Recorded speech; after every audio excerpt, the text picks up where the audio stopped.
Before we get into the spirit of today's show, I do want to express my thoughts and condolences to the victims and the family members of the Uvalde shooting taking place in Texas Tuesday afternoon. Um, Yet another senseless act of violence, right here in our backyard in Texas. A continuing, very worrying trend here in this country, in the United States. And actually, Warriors head coach Steve Kerr had some very powerful words to say about what took place uh, Tuesday afternoon and just the tragedy of it all. I shared plenty of my own viewpoints on my social media feed. I'm sure if you follow me, you probably saw some of that because I was not talking sports Tuesday at all. It didn't feel right at that point, and it still kind of doesn't feel right. But I hope that today, at least, that this episode and that moving forward, these shows can be maybe kind of a distraction from some of the problems that we're facing as a society that we need to deal with, that, change needs to happen. And again, the least that I can do is express my thoughts and condolences to those that are struggling, that have lost loved ones, that have dealt with this, and that will probably continue to deal with this until adequate change is made. So with that, we'll get into today's show right now. This is Mission Control, Houston. Ignition sequence start. With the second pick in the 2021 NBA Draft, the Houston Rockets select Jalen Green. T-minus 15 seconds. Guidance is internal. I'm going to keep working. I'm going to keep getting better every day. I'm going to keep perfecting my craft. And every time I step on that floor, I'm coming. 6, 5, 4, 3, 2, 1. What's up, and welcome to another edition of Locked on Rockets, your daily podcast home for everything Houston Rockets basketball. As always, I'm your host, Jackson Gatlin, native Houstonian, host of Locked on NBA Mondays, host of the State of the Rockets podcast, as well as the founder of ClutchCityControlRoom.com. Be sure to follow along on Twitter at JT Gatlin, and the show, of course, at Locked on Rockets. Now, as always, appreciate you for making LOR your first listen each and every day. Free and available on all platforms, wherever you get your podcasts, Apple, Spotify, Google, the Odyssey app, all of those locations. And then you can also check us out on YouTube. Go to YouTube, search Locked on Rockets, like, comment, subscribe, all of that. Shout out to all the people who went into the YouTube comments and said, I commented, now you have to love me forever, or some variation of that. I do love you forever. That was very cool of you. There was like 7 people who went in and took me up on my offer to my exchange of eternal gratitude and love for commenting on the YouTube page. So thank you for that. With that, for today's episode, we're going to focus on some of the recent reporting surrounding your Houston Rockets, as well as the Brooklyn Nets and the dysfunction currently going on in, I don't know where Brooklyn is. Is it upstate New York? Whatever. I'm going to say upstate New York. I don't know if that's right. Currently going on in Brooklyn. And then we will shift gears and get into some trade hypotheticals with actually kind of a Locked On crossover with Mike Richman from Locked On Blazers, as we discuss some of the possibilities for the Rockets to trade up to that number 7 overall pick, exactly what the Brooklyn Trailblazers are trying to accomplish with that number 7 overall pick. Are they actually looking to draft with it? What deal, what kind of return are they looking for that number 7 overall pick, and how the Rockets could actually be a premier trade partner for Portland to try and bolster their roster around Damian Lillard this upcoming season. So with that, let's get into the reporting, starting with the Rockets here. And that is recent news around the assistant coaching front with the Houston Rockets. Melvin Hunt is a name that has emerged as reported by The Athletic's Kelly Iko to join Steven Silas on the bench this upcoming year in Houston. One of the replacements, if you will, for the vacancies left by Will Weaver and Jeff Hornacek. Now, Melvin Hunt actually did work with the Rockets for a little while back in the late 90s, early 2000s. He was a scout from 1999 to 2001. Then he was an assistant coach under Rudy T in 02-03. And then he was working as a scout again when JVG took the helm in 03-04. Since his time with the Rockets, he's actually worked as an assistant with the Lakers, the Cavs, the Denver Nuggets, the Dallas Mavericks, and the Atlanta Hawks. Now, when he was with the Mavericks from 2015 to 2018, he actually never had any overlap with head coach Steven Silas, because Silas was there from 2018 to 2020. They were kind of like passing ships, just, never really had any overlap there. But I'm sure that they, know each other from, so many close stints with one another. Again, the Cavaliers are another one where Steven Silas was there early in his career. Melvin Hunt was there kind of, I think, right after Steven Silas. So I don't believe that the two have ever actually worked together, but I'm sure that they are very well aware of each other's capabilities as coaches in this league, both being longtime assistants at the NBA level. I will say that, what I've seen, the reaction to Hunt's name being involved and associated with the Houston Rockets, a few people who have been like longtime, Rockets media members had a few good things to say about Melvin Hunt when his name first emerged, saying that he's just like one of the coolest guys, very good human being, like that kind of thing. From having known him from his time in the late 90s, early 2000s with the Rockets. And then kind of, surveying the landscape, I did see a bunch of like Atlanta Hawks fans kind of making jokes about the fact that they won't have like the motivational chair hitting on the sideline. Because I guess Melvin Hunt's kind of like that enforcer assistant coach, right? Like he's going to be like vocal. He's going to be, demanding a lot from the players. And I guess that's like his like shtick is like to get angry on the sideline and kind of like hit chairs and stuff to try and motivate the players. Because the Atlanta Hawks fans were like kind of, making this a gigantic joke. I guess it's like a running thing with them. So, but for all intents and purposes, there have been a couple other accounts that I've heard about Melvin Hunt. He's that kind of like enforcer type coach, right? Where maybe that's what Steven Silas needs, like, in his back pocket, on his team is another kind of dominant voice to play, bad cop alongside John Lucas so that he can be, have another enforcer in his pocket, essentially, to really hammer home the lessons that he's trying to teach to these Rockets young guys as they're, still growing and getting acclimated to the NBA level. So that covers the recent Rockets reporting. Also, Mahmoud Abdel-Fattah is still emerging as another candidate to kind of fill one of those two assistant coaching vacancies. I've got it penciled in as like a lock. Like, I think it's going to happen. The reporting is there. It's more just a matter of when they announce it, not like if it's going to happen. So with that, let's pivot here to the Brooklyn Nets, because there was a piece of reporting that came out of the New York Daily News by Christian Winfield. And it starts with like the greatest lead-in of all time. It says, last summer, I got a tip I didn't want to believe. A source familiar with the inner workings of the Nets roster told me James Harden would leave Brooklyn. And hey, it happened. James Harden is no longer a member of the Brooklyn Nets, and there are gigantic question marks surrounding Kyrie Irving's future with the franchise and Kevin Durant's commitment to the Brooklyn Nets. Right now, Kyrie Irving is, and I should also follow up. The article then follows up by saying, followed by Kyrie Irving, then ultimately Kevin Durant, a course of events that would undoubtedly send the Nets back to the bottom of the Eastern Conference standing after just 3 seasons in the spotlight. Fast forward one summer, and Harden is now an afterthought. And if the Nets aren't careful, Irving is next. So this tip, it sounds like the tip was there, in line with James Harden, but I don't know if the tip actually, the way it's worded is kind of, vague. I don't know if the tip also included the report that, Irving and Durant would also follow in James Harden's footsteps, leaving the Brooklyn Nets. I think James Harden was the surefire one because he just wasn't happy in Brooklyn. But right now, the Nets are possibly going to let Kyrie Irving walk in free agency this summer. They're not ready to commit long-term money to him, given the fact that, they don't know what his availability is going to be like on a season-by-season basis or even a game-by-game basis, right? It's Kyrie Irving. He missed, 80% of this last season, 90% of this last season, couldn't play road games, like all of that, right? And then on top of that, if the Nets don't bring back Kyrie Irving, you've got Kevin Durant in year 16, 17, right?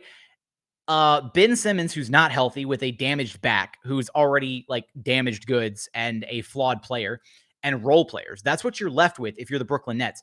KD ain't probably going to stick around for that, right? He would very easily, now get me out of this. Get me out of this. I don't want to be here anymore.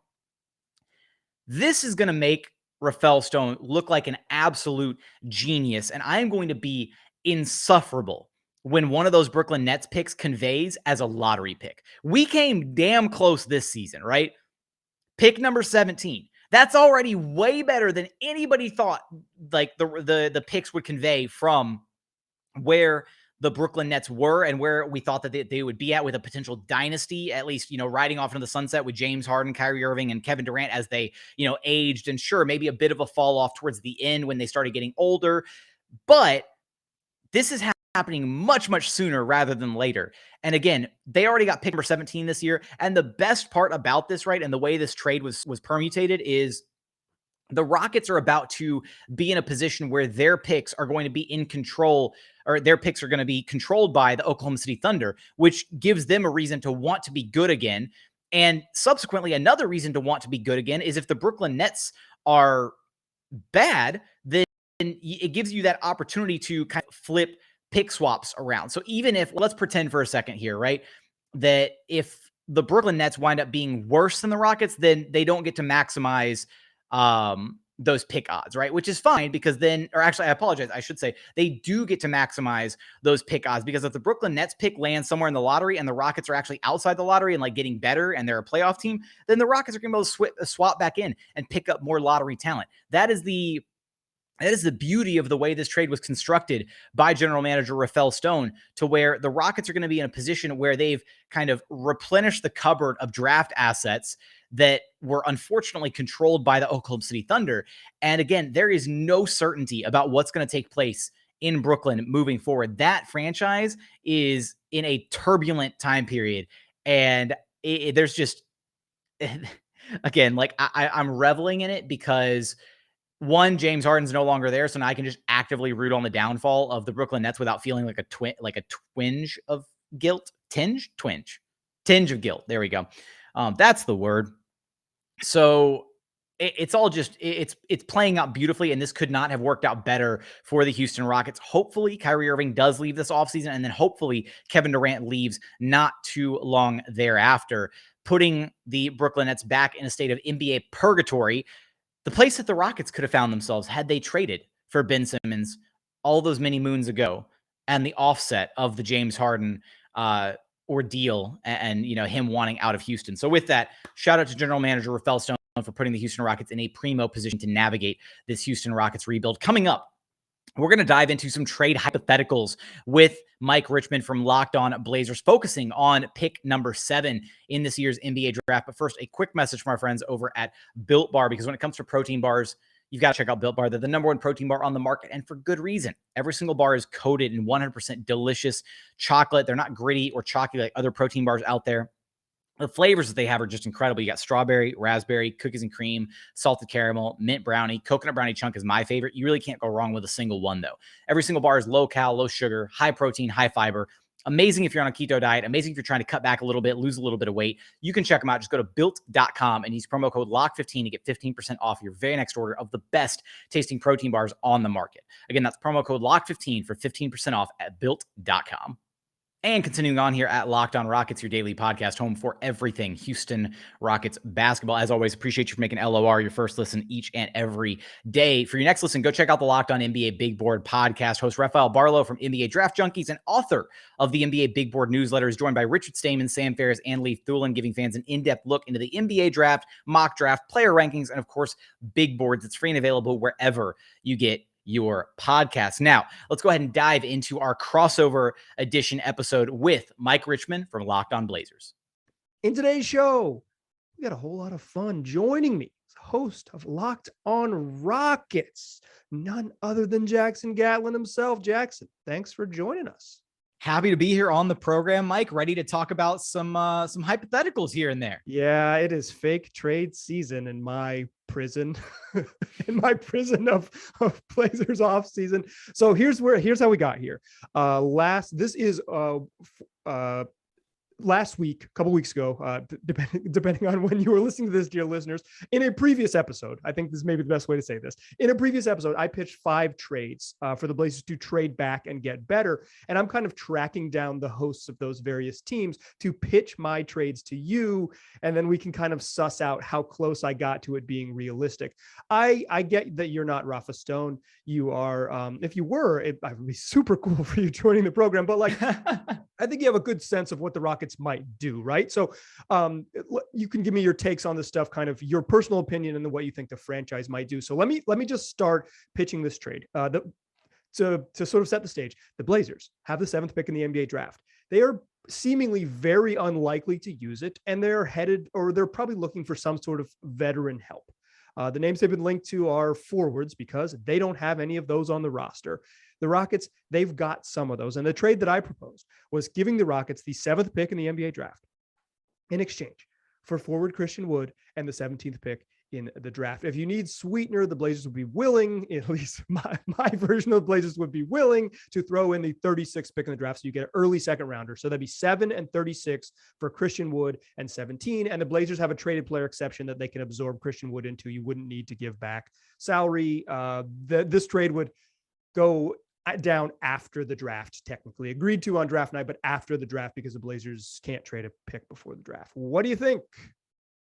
I think, honestly, from the Rockets' perspective, this is probably as close to like a slam dunk deal as you get when it comes to value back for Christian Wood, a guy whose future with the organization is already pretty murky just because right after the post James Harden era, Houston Rockets started to coalesce and you're like, okay, like got John Wall and Christian Wood and Victor Oladipo somehow. Like what, are we going to be this like scrappy, like 7-8 seed, like defensive oriented, like what's going on here? And then that completely derailed. Christian Wood got injured and the Rockets became the worst team in the NBA. And then they doubled down on that and did it again this past season. So there's a lot of question marks about Christian Wood's future fit with the organization. How does his timeline mesh with the rest of this Rockets quote unquote young core? Now that they've got guys like Jalen Green and Alperen Sengun in the mix, basically just kids, right? Teenagers at this point. You've got Christian Wood, who's 26 years old.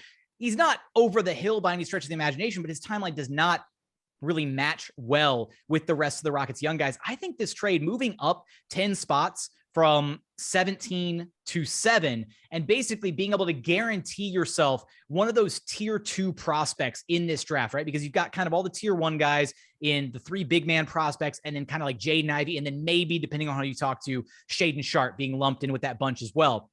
Then you move on to those tier 2 guys.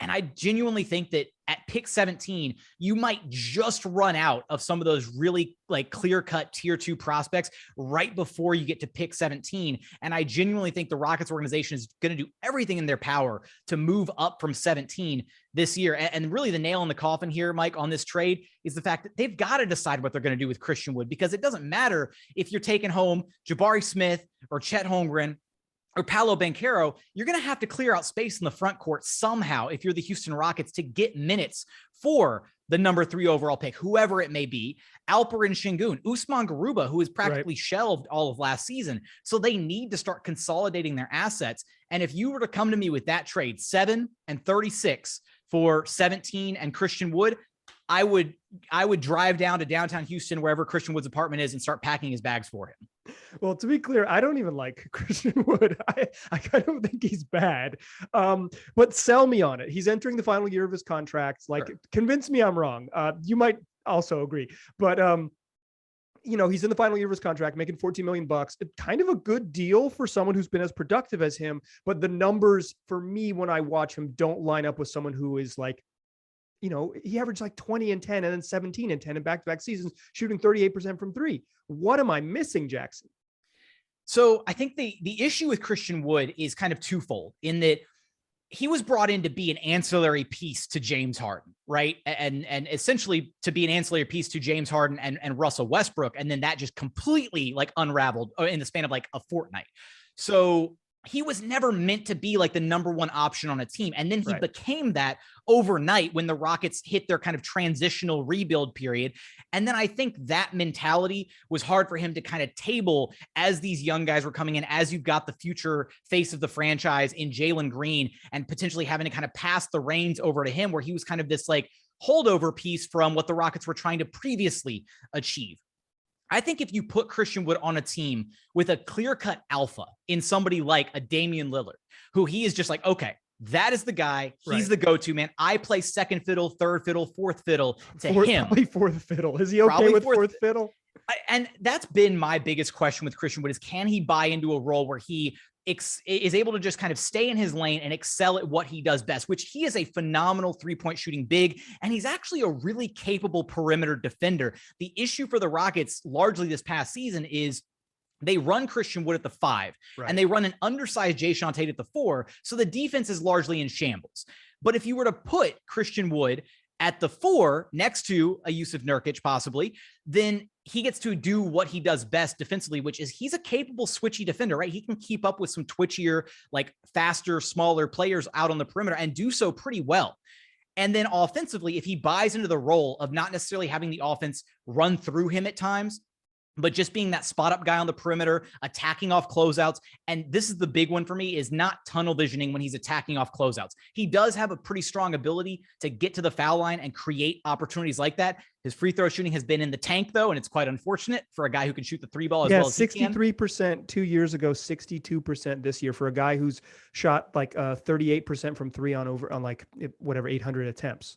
The last time I remember a guy like this, it was like Josh Smith, right? Like Josh Smith could hit the three ball, couldn't shoot worth a lick at the free throw line. And you were just like puzzled. Like, is it a mental thing or a routine thing? So needs to become a better free throw shooter. But ultimately, I think some of his deficiencies as a player are actually overblown because of the situation that he's in with the Houston Rockets. And I do think given a fresh coat of paint, fresh scenery, if you will, on a team that's actually vying for trying to get back into the playoff picture with more of an established player that he can play behind and not necessarily be like the pseudo number one option on a team with a lot of like uncertainty about, okay, who's really the number one option, right? Is it KPJ? Is it Jalen Green? Is it Christian Wood? You've got EG hanging out over here and he's clearly the most talented player of the bunch and the most established player, but he's basically babysitting a bunch of kids.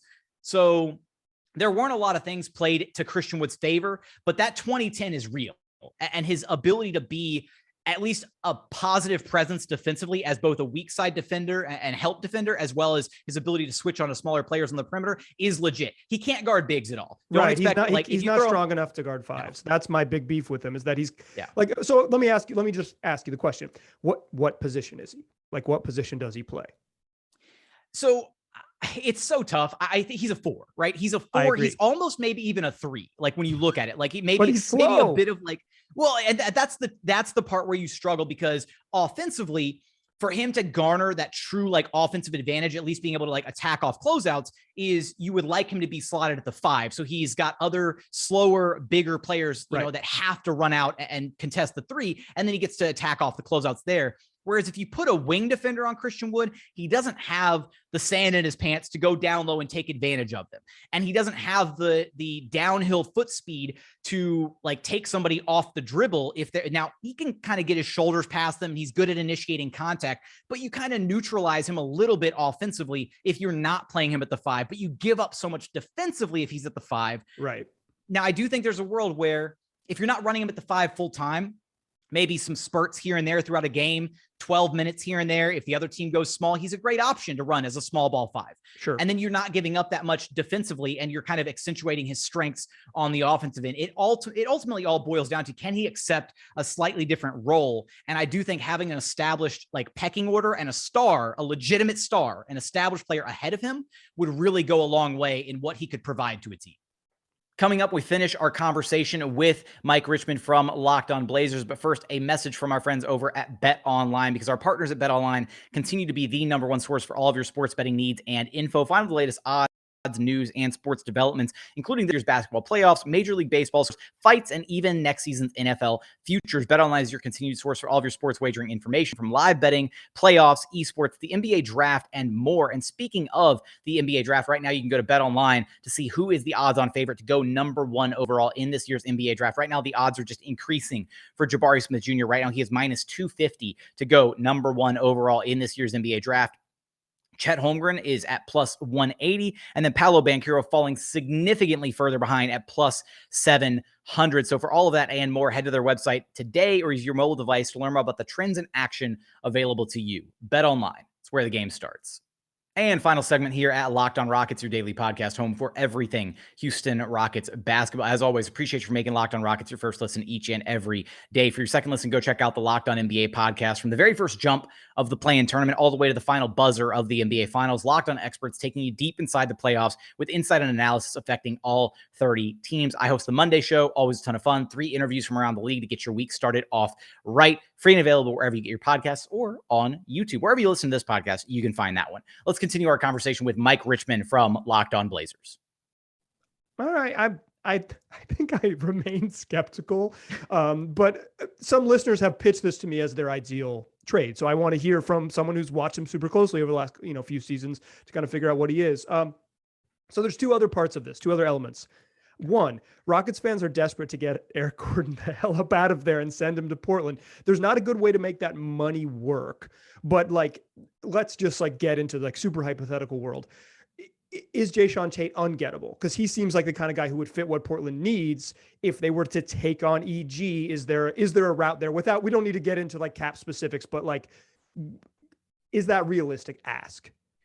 So the Rockets are certainly not in a position to need to jettison EG in the sense of they're going to attach an asset or attach a Jae'Sean Tate to get rid of Eric Gordon. Because they would have, they in fact, it was reported that they had offers of first round picks for Eric Gordon at this past NBA trade deadline. But the problem was they didn't want to take on any additional future firsts in this year's 2022 NBA draft. They wanted future first round draft capital because they already have 2 picks in this year's draft in the first round at 3 and 17 now. And they've got a roster chock full of young guys. They're going to have to start consolidating. They didn't want to add another rookie to this bunch and walk away with 3 first round draft picks.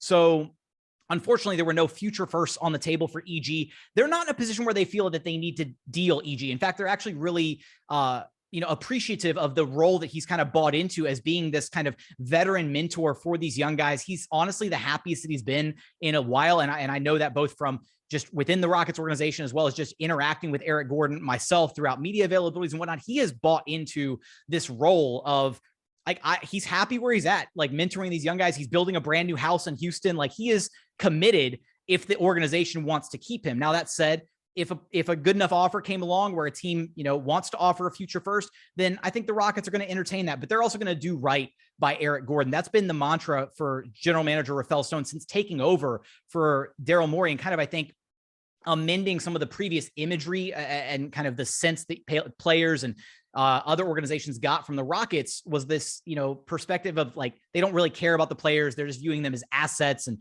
they don't really care about how trades impact them or what it means. Rafael Stone has sent every player who was a vet who didn't want to be a part of this rebuild. He has sent them exactly where they've wanted to go. He's dealt with PJ Tucker at his desired location, Victor Oladipo. The list goes on and on and on. Yeah. Cut a guy like Ben McLemore and said, you want to, if you want to go and let him join a bad Lakers team, but at least let him go join a playoff team, right? Exactly. They have, they've treated humans like humans, which is it's a big step in this very strange asset world. But to your point about Jae'Sean Tate's not ungettable to me. I do think the Rockets organization enjoys what he brings to the table. And I do think they view him kind of on a separate tier from Christian Wood, even though they're both 26 years old. I think they lump Jae'Sean Tate in with the possible younger core of the Houston Rockets. When they did their exit interviews, they did all the veterans the night of the final game of the season, and then they lumped in Jae'Sean Tate with the rest of the young core. So take that information as you will. They did him with the not getting traded group. Exactly, right. So that can be taken away from that, but at the same time, there are certain limitations to Jae'Sean Tate's game. Through 2 years, he hasn't gotten that 3 ball to a place where it's reliable and consistent, but he brings you so many other things, defense, offensive playmaking, versatility, guarding 1 through 5. He's a bit undersized, but he makes up for it by playing tenacious defense. He's a great cutter. He can play off ball. You can put the ball in his hands and he can get downhill and create. There's so many things that he does, but ultimately the shooting is what's kind of holding him back from becoming a premier 3-and-D player. I think he could be had for the right price. I don't know if you'd be able to say lump him in with, a C Wood deal, and just jumping up 10 spots. I think if you're looking at maybe a trade where you don't get back pick number 17, if you're just willing to part with pick number 7, and it's some permutation of Christian Wood, Jae'Sean Tate, in that capacity for pick number 7, I think the Rockets would probably be willing to listen to that offer. And then maybe they then toy around with packaging 17 and 7 to move even further up if there's somebody that they want to tackle in the rest of the top of the list. Well, yeah, I should say it's I've already been a hater. So if your listeners come across this, I like Jae'Sean Tate. I think he's really good. And I think Eric Gordon has been one of the more underrated players in the league for a while. He was really useful when the Rockets were championship level good. And he's not that anymore, but he's not too far removed from that level of play. But I'm glad to see he's building a house, putting down roots right there in Clutch City. I think the ideal for the Blazers would be end up with both Wood and Tate. I think something where you get 2 NBA like starting level forwards for 7 is as close to as good as it gets for the Blazers. I'm not sure that this, you might not be able to check all the boxes with one trade, but if you can get on the phone and start building the parameters and say the Blazers also have a 2025 pick from the Bucks, and it's like, could you make 7 and another first, but is 2 firsts too rich for the Blazers? Like, I think you get there. I think you get on the phone. I think this gets you close. I think the Christian Wood deal checks some of the boxes the Blazers needs. They desperately need a dude who can play 4 in the league. And I think next to Nurk, his deficiencies are hidden a little bit. It's not perfect for everybody, but I think this one is, I think the basic parameters that I pitched you, just judging on what you've told me, it is pretty realistic and at least something the Rockets would really entertain. And if they'd really entertain that first part, you might be able to ask for sweeteners, like a really good defensive forward who maybe becomes a standstill 3-point shooter at one point in his life. And then you've got a really good player in Jae'Sean Tate. Yeah, no, and the fact, again, Mike, the fact that you and I are kind of on the same wavelength here as far as like you kind of perusing around the NBA, looking at what teams might have something to offer, the fact that looking throughout the lottery, I immediately like saw Portland. I was like, let's shoot out the bat signal. Like what trade can be had with the Portland Trailblazers, because they're in this position where they either have to like move on from Dame and really strip it down to the nuts and bolts and actually like go headfirst into a rebuild, or truly retool around Damian Lillard. And it sounds like from everything you're saying, that 7th pick is going to be gone and they want the best possible return for it. And getting 2 starting caliber NBA wings, or, wings, Christian Wood, tweener, whatever you want to call it. Right? Like I said, I don't know what position he plays, but whatever position he might play. Exactly. Getting back 2 guys like that, and for the Rockets to be able to, again, that consolidation element is what I think is going to start to rear its ugly head if you're the Houston Rockets, because they have to figure something out. Because if they're about to have John Wall sit out another calendar year, then they've got 14 roster spots to play with. They're already under a roster crunch because you're essentially leaving one spot to have the highest paid assistant coach in NBA history just be there for a quarter of the games. If that. Udonis Haslem, eat your heart out. There we go. Pretty much, man. Awesome. Well, thank you so much. If my listeners want to catch more of Jackson Gatlin, just find Locked On Rockets wherever you get podcasts and also on YouTube. He's doing a great job. Tons of fun, and gives you a ton of insight. Jackson, thanks for hanging out. I appreciate you. Always a pleasure, Mike. Happy to be on the program.